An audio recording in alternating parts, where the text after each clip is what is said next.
제12장 에브라임은 바람을 먹으며 통풍을 따라가서 종일토록 거짓과 포악을 더하여 아스르와 계약을 맺고 기름을 애굽에 보내도다. 여호와께서 유다와 논쟁하시고 야곱을 그 행실대로 벌하시며 그의 행위대로 그에게 보응하시리라. 야곱은 모태에서 그의 형의 발 뒤꿈치를 잡았고 또 힘으로는 하나님과 겨루되 천사와 겨루어 이기고 울며 그에게 간구하였으며 하나님은 베델에서 그를 만나셨고 거기에서 우리에게 말씀하셨나니 여호와는 만군의 하나님이시라. 여호와는 그를 기억하게 하는 이름이니라. 그런즉 너희 하나님께로 돌아와서 인애와 정의를 지키며 항상 너의 하나님을 바랄지니라. 그는 상인이라 손에 거짓 저울을 가지고 속이기를 좋아하는도다. 에브라임이 말하기를 나는 실로 부자라 내가 재물을 얻었는데 내가 수고한 모든 것 중에서 죄라 할 만한 불의를 내게서 찾아낼 자 없으리라 하거니와 네가 애굽 땅에 있을 때부터 나는 네 하나님 여호와니라. 내가 너로 다시 장막에 거주하게 하기를 명절날에 하던 것 같게 하리라. 내가 여러 선지자에게 말하였고 이상을 많이 보였으며 선지자들을 통하여 비유를 베풀었노라. 길르앗은 불의한 것이냐? 과연 그러하다. 그들은 거짓되도다. 길갈에서는 무리가 수송아지로 제사를 드리며 그 제단은 반이랑에 쌓인 돌무더기 같도다.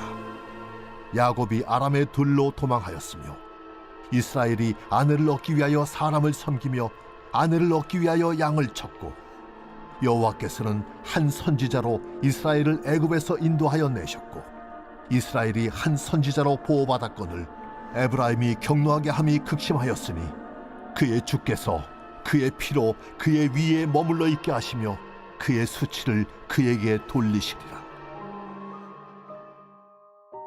새벽 영성 기도 시간입니다. 오늘은 호세아 12장 말씀 함께 살펴보겠습니다. 여러분은 폐쇄 공포증에 대해 들어보신 적 있으신가요? 창문이 작거나 창문이 없는 밀실에서 극심한 공포를 느끼는 것입니다. 폐쇄 공포증을 느끼는 사람은 사방이 꽉 막힌 듯한 느낌을 받는다고 합니다. 폐쇄 공포증을 느끼는 사람은 엘리베이터처럼 닫힌 공간에 있을 수 없습니다. 그곳에서 벗어나기 위해 소리칠 것이며 불안에 떨 것이고 몸 안에 있는 모든 신경은 곤두설 것입니다. 그 공간은 공포의 장소인 것이죠. 그렇다면 우리 내면에 악한 것이 가득 차 있으면 하나님은 어떻게 반응하실까요? 사람이 폐쇄 공포증을 느끼는 것처럼 하나님도 비슷한 것을 느끼실 것입니다. 오늘 본문의 1절과 2절을 보시면 에브라임의 잘못에 대해서 말하고 있습니다. 에브라임은 바람을 쫓고 있었다라고 말합니다. 만약 이 바람이 성령의 바람이라면 얼마나 좋았을까요? 하지만 이 바람은 성령의 바람이 아닌 헛된 바람이었습니다. 거짓과 포악의 바람이 에브라임 땅을 뒤덮었습니다. 에브라임은 거짓말로 취할 수 없는 것은 폭력을 통해 빼앗았습니다. 정직과 존중은 멀리 내던져 버렸습니다. 하나님의 율법이 명하는 정직과 겸손과는 반대로 탐욕과 교만이 그들을 지배했습니다. 시편 61편 3절 말씀에 하나님은 그들에게 견고한 망대가 되어주시겠다라고 약속하셨습니다.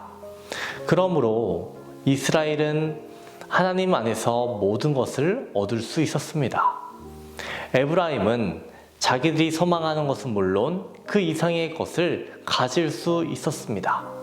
그러나 지금 에브라임의 모습을 보면 그들은 다른 나라로부터 군사적인 보호를 구하고 있습니다.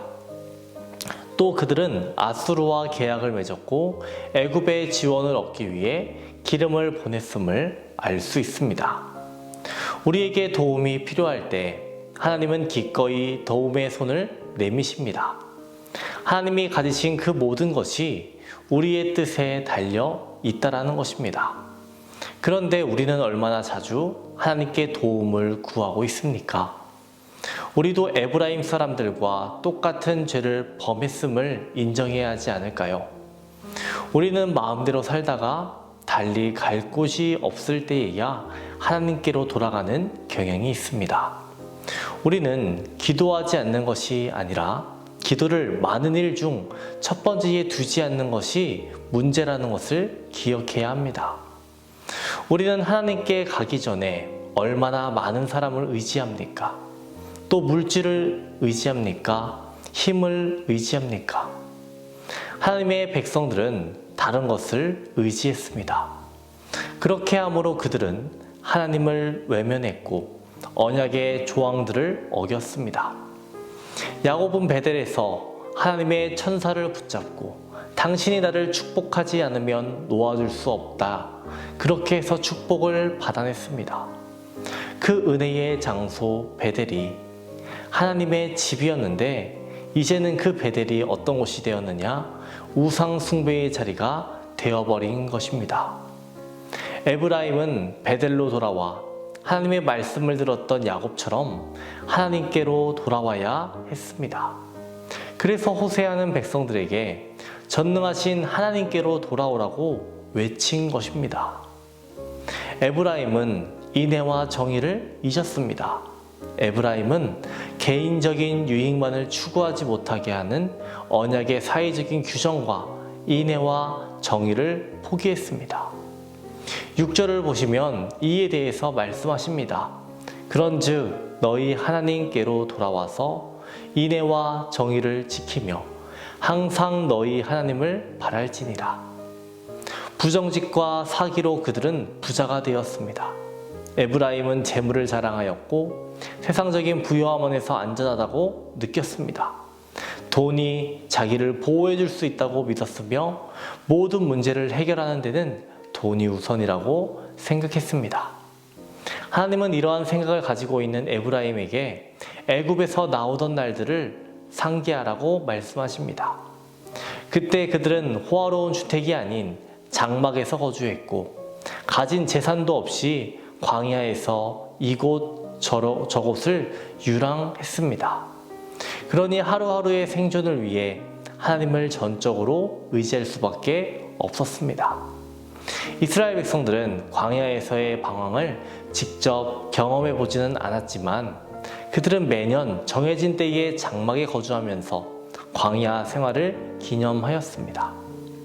하나님께서는 이미 백성들에게 그들의 조상들처럼 장막 생활을 경험하게 될 것이라고 일깨워 주셨습니다. 그들이 그 호화로운 주택과 땅을 빼앗기게 될 날들이 다가오고 있었습니다. 그 심판의 날에 그들은 하나님을 의지하지 않을 수 없을 것입니다. 하나님께서 선지자들을 통해 심판의 날이 다가오고 있다고 경고하셨지만 그들은 결코 듣지 않았습니다. 길갈에 있는 이방 제단들이 온 땅으로 퍼져나갔습니다. 그러나 다가오는 심판의 날에 그 제단들은 허물어져서 밭 이랑에 쌓인 돌 무더기와 같이 될 것이라고 하셨습니다. 에브라임은 과거 하나님께서 베풀어 주신 은혜를 기억해야 했고 그들은 영원히 빚을 지고 있다고 생각해야 했지만 에브라임은 하나님을 몹시 노엽게 했습니다. 하나님의 사랑을 흠뻑 받았던 이스라엘이 범죄자들 중에서 가장 비열한 죄인이 된 것입니다. 우리는 하나님께 빚진 자입니다. 하나님은 우리에게 많은 것을 주셨고 죄를 용서해 주셨으며 그리스도 안에서 새 생명을 주셨습니다. 우리는 새 생명을 얻고서 어떤 삶을 살아가고 있습니까? 우리 자신을 돌아봅시다. 우리를 위해 행하신 하나님의 은혜에 대해 우리는 무엇으로 보답할 수 있을까요? 많이 용서하고 많이 사랑하는 그리스도인이 되어야 하겠습니다. 오늘은 월요일입니다. 월요일 공동기도 제목은 나라와 민족을 위한 기도입니다. 먼저는 이 땅의 영적인 회복과 자유민주주의를 위해서 기도해 주시고 분열과 갈등이 사라지게 하시고 경제를 회복시켜 달라고 기도해 주시기 바랍니다. 기도하겠습니다. 우리의 기도를 들으시고 응답하시는 하나님 아버지, 오늘도 주님께 기도로 나아갑니다. 하나님, 우리는 너무나 연약한 존재임을 고백합니다. 하지만 세상 의지하지 않고 주님을 의지하며 믿음으로 승리하길 원합니다. 날마다 주님을 바라보고 주님을 따라가기를 원하오니 하나님, 우리에게 힘과 능력을 주시옵소서. 오늘은 나라와 민족을 위해 기도합니다. 이 나라 이 민족에게 영적인 회복을 허락하여 주옵소서. 자유민주주의가 무너지지 않게 하여 주시고 분열과 갈등이 사라지게 하시고 하나 되게 하여 주시옵소서. 또한 경제가 회복되게 하여 주시옵소서. 주님께서 세워주신 교회를 통하여 복음이 선포되게 하시고 많은 영혼을 구원의 길로 인도하는 귀한 사명 감당하는 교회가 되게 하여 주시옵소서. 담임 목사님의 사역 가운데 항상 함께하여 주시고 성령의 역사를 더하여 주시옵소서. 말씀이 선포될 때마다 회복과 치유를 허락하여 주옵소서. 태의문을 위해 기도하는 성도, 사고로 입원한 성도, 투석으로 어지럼증으로 디스크로, 공황장애로 불면증으로 우울증으로 고통받는 성도들을 위해 기도합니다. 하나님, 이들을 위해 기도하오니 좋은 결과들을 허락하여 주시옵소서. 암투병 중에 있는 박채송 권사님, 유은영 권사님, 김시아 권사님, 오유미 성도님, 박서연 청년, 유경민 청년 주의 손으로 안수하여 주셔서 깨끗이 낫게 하여 주시옵시고 재발하지 않게 하여 주옵소서. 연로하신 장로님, 권사님, 집사님들 건강케 하시고 주께서 주시는 평안함과 형통함을 누리게 하여 주시옵소서. 우리를 도우시고 힘주시고 우리와 함께 하시는 예수님의 이름으로 기도합니다. 아멘.